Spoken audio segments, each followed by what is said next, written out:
Щодо еустоми, як досвід мені показав, що найкраще все-таки висівати її в листопаді, грудні. Ті, що висіяні січень, лютий, не встигають заквітувати влітку. Оце видно із тої партії, десь пізно посіяна. Бачите, квітує під лампами. А хотілося б, щоб вона квітувала десь в кашпо, в клумбі, в сезон.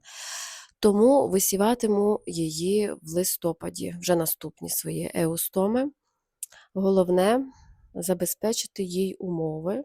Перше, це хороший якісний торф, значить волога, має бути освітлення і не допускати грибкових комариків. Почитайте там в інтернеті, що це таке.